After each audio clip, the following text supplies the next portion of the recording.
ഒരു പെണ്ണിനെ വീട്ടിൽ നിറക്കി വിടുന്നതല്ലേ. അപ്പം കൊടുത്തു വിടുമ്പോഴത്തേനും നെല്ലൊക്കെ നമുക്ക് കൊടുത്തു വിടണം. അപ്പോൾ ആ സമയത്തൊക്കെ ആണെന്നുണ്ടെങ്കിൽ നെല്ലൊക്കെ നമ്മൾ മില്ലിലൊന്നും കൊടുക്കത്തൊന്നുമില്ല. നമ്മൾ വീട്ടിൽ തന്നെ നെല്ല് കുത്തുക ചെയ്യാൻ.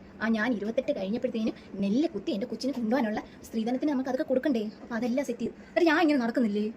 ഇപ്പോഴത്തെ ആളുകൾക്ക് ഡിപ്രഷൻ, പിന്നെ അവിടെ വയറ് ചാടിപ്പോയി, ഇവിടെ വയറ് ചാടിപ്പോയി, ആണ്ട കലക്കി കുടിക്കുന്നുണ്ടില്ലേ മൂക്കള പോലത്തെ സാധനമൊക്കെ കൂടെ.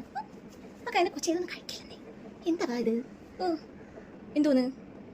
പിന്നെ ഓരോളുമാർ കാണിക്കുന്നത് ഡിപ്രഷൻ. പിന്നെ ഡിപ്രഷൻ പോകട്ടെ, അത് പിന്നെയും കുഴപ്പമില്ലെന്നെങ്കിലും ഞാൻ പറയും. എന്നാലും ഡിപ്രഷൻ വന്നെന്ന് പറഞ്ഞുകൊണ്ട് പിള്ളേരെ തല്ലിക്കൊല്ലുന്ന കുറേ എണ്ണങ്ങളുണ്ട്.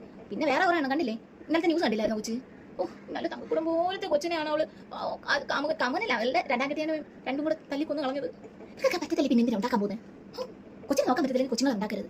എന്താണോ എന്തോ കുറേ എണ്ണങ്ങൾ കടൽ ഭിത്തിയിൽ എറിഞ്ഞ് കൊല്ലുന്നത്. പിന്നെ ആശുപത്രിയിൽ ബാത്റൂമിന്റെ മണ്ടയിൽ നിർത്തി എറിഞ്ഞേക്കുന്നത്. അവൾക്ക് പിന്നെ എന്താ പറഞ്ഞോ ശരിയാവത്തില്ല. എൻ്റെ കൊച്ചു അടുത്ത ഒരു കൊച്ചിനെ നോക്കണം കേട്ടോ. ഈ കുഞ്ഞിനൊരു കൂട്ട് വേണം. പിള്ളേർക്ക് തമ്മിൽ കളിക്കാൻ ഒരു കൂട്ടൊക്കെ വേണം.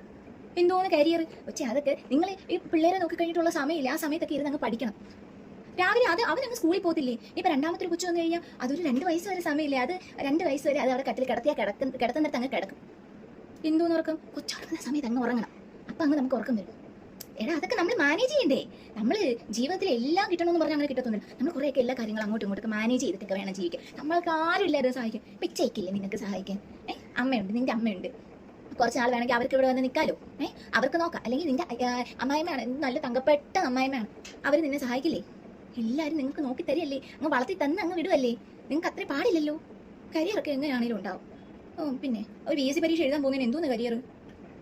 ബ്രേക്ക്, അതൊക്കെ ഇനിയിപ്പോൾ ബ്രേക്ക് എന്നൊക്കെ പറഞ്ഞ് ഇല്ല കൊച്ചീസ. എല്ലാം ഈ ജോലിയാണെങ്കിലും കൊച്ചാണെങ്കിലും കല്യാണമാണെങ്കിലും വീട് വെപ്പാണെങ്കിലും എല്ലാം അതിൻ്റെ സമയമാകുമ്പോൾ നടക്കും. നമ്മളങ്ങ് അയ്യോ എനിക്ക് കൊച്ചിപ്പോൾ വേണ്ട, എനിക്ക് വീട് വെച്ചിട്ട് മതി. സമയം കഴിയുമ്പോൾ ഇതൊന്നും കിട്ടത്തില്ല കേട്ടോ. കൊച്ചി ഇങ്ങനെയൊക്കെ ചിന്തിക്കില്ലെന്നേ. അത് അവർക്കൊക്കെ പണ്ടാരം എന്തോ പറയാനാ. അതൊക്കെ എങ്ങനെയാണെന്ന് പറയാം. നമ്മളൊക്കെ കുടുംബത്തിൽ പറഞ്ഞവരല്ലേ, നമ്മളൊന്നും അങ്ങനെയൊന്നും ചെയ്യത്തില്ലല്ലോ.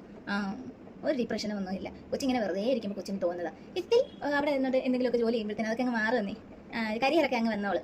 പിള്ളേരൊക്കെ നമ്മൾ ഒന്ന് നോക്കിയിട്ട് എടുക്കുമ്പോഴത്തേനും അങ്ങ് കരിയറൊക്കെ എവിടെയെങ്കിലൊക്കെ അതങ്ങ് വന്നോളൂ കേട്ടോ. അയ്യോ കരിയർ നോക്കിക്കൊണ്ടിരുന്ന കഴിഞ്ഞാൽ നമ്മുടെ കാര്യം കഴിയുമ്പോഴത്തേനും കൊച്ചിനൊന്നും കിട്ടത്തില്ല. നിങ്ങൾ പിന്നെ കണ്ട ആശുപത്രിയിലൊക്കെ പോയാൽ എന്താണ് IVF അങ്ങനെയൊക്കെ ചെയ്യണ്ടേ. ഇത്ര രൂപ നഷ്ടമാണെന്ന് ആലോചിച്ച്. അപ്പം തന്നെ ഇത്ര രൂപ നമുക്ക് ചിലവാകും. ഗവൺമെൻറ്റിലാണോ കാണിക്കുന്നത്? ഭയങ്കര പൈസയല്ലേ കൊച്ചി.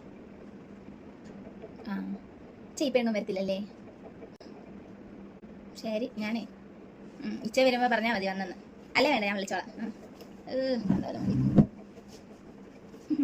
പോട്ടെ അപ്പം. ശരിയേ. ഇതൊക്കെ ഇത്രയാണ് വെറുതെ ഇരിക്കുക. എന്തെങ്കിലുമൊക്കെ അങ്ങ് ചെയ്യും. ഇതൊക്കെ ഒന്ന് ഒതുക്കിയൊക്കെ പെറുക്കി വയ്ക്കും കേട്ടോ.